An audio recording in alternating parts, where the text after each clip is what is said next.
This is Al Jazeera. Live from Studio 14 here at Al Jazeera headquarters in Doha, I'm Fully Batibo. Welcome to the News Grid. U.S. President-elect Donald Trump lays out his action plan for his first 100 days using Facebook.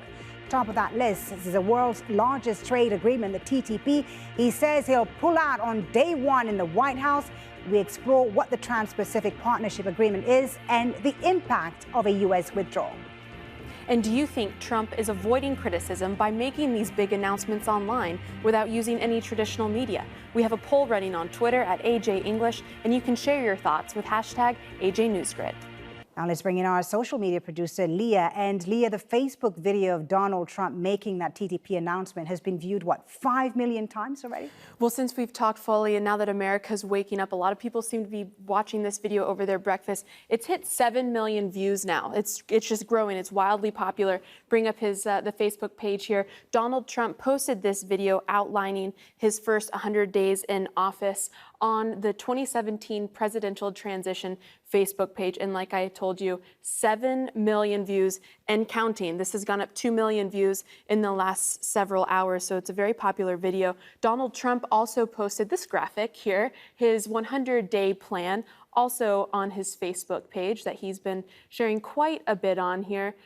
Some big topics that he bypassed media and just posted it himself. But we have to keep in mind, this is not new for Donald Trump. I found this video from the Trump Organization that he posted on YouTube 3 years ago. And what is he talking about? He's talking about Obamacare. He doesn't like it. He wants it to change. So this is how Donald Trump addresses media, is he doesn't address media. He says it straight through directly on his YouTube page here. And so we wanted to ask you at home, we have this poll running up on Twitter at AJ English. We're asking, is Trump avoiding scrutiny by bypassing traditional media and releasing statements on social media? Overwhelming majority of you say yes. 65% of you think that he's avoiding scrutiny, and that's ultimately why he isn't addressing the media in press conferences. His last press conference was July 27th. This Ida, she's a viewer here, she says, well, it depends on which social media echo chamber you belong to. One side is scrutinizing his every word, and the other hails to it. Very interesting conversation, Folly. Right. I can imagine an interesting conversation going on there. But Leah, he did actually meet with top journalists yesterday from the top networks in the U.S. He did. It was a very private meeting. He invited them into Trump Tower. People weren't supposed to find out about this, but of course, they were photographed entering the tower. Here's a tweet I found highlighting some of the top networks that were in this meeting with Donald Trump.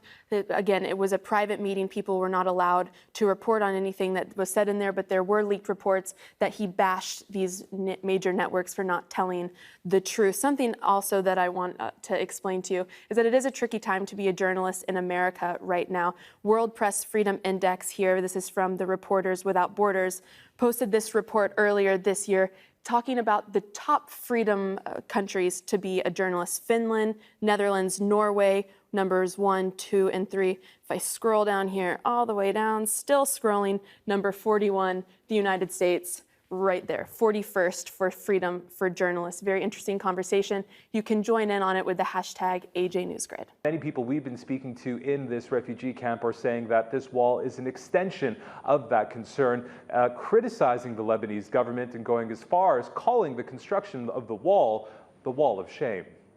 At Imtiaz Tayyab on Twitter, if you want to connect with him. Thank you very much indeed for that.